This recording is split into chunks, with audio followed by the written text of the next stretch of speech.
Araw-araw, dala kong bigat ng mundo. Ngiti sa labi, pero luhang totoo. Ang daming taong akala ko'y sasalo, pero sa huli, sarili ko lang ang kasama ko. Nakakapagod nang umiyak sa dilim, habang hinihintay ang pagmamahal na di dumating. Ilang beses akong nasaktan at iniwan, hanggang natutunan kong sarili ang dapat unahin. Babangon ako para sa sarili, kahit wala nang maniwala sa aking muli.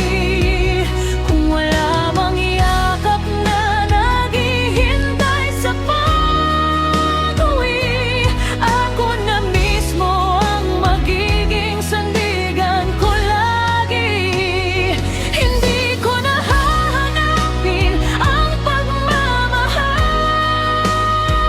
sa pusong hindi naman ako kayang pahalagahan. Mas pipiliin kong buuin ang sarili kong wasak, dahil ako lang ang makakapagligtas sa aking pangarap.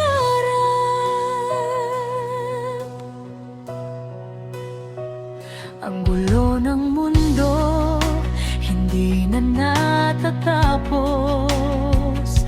Bawat hakbang ko parang laging may unos.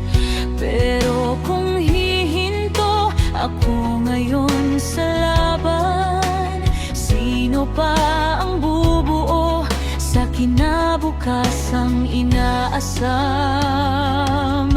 Darating din ang araw na hindi na ako iiyak, hindi dahil wala nang sakit, kundi natuto ng lumaban.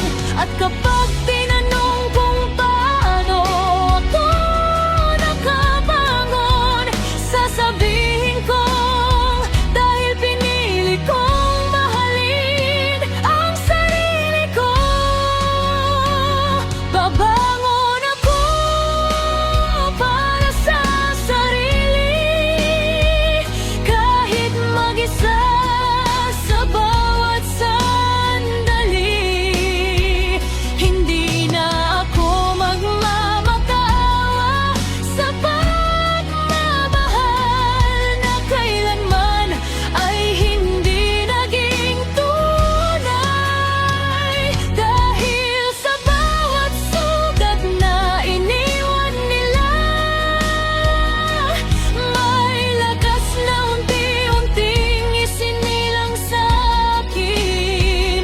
At balang araw, habang nakangiti na ako, mapapasabi rin ako. Kinaya ko kahit akala ko'y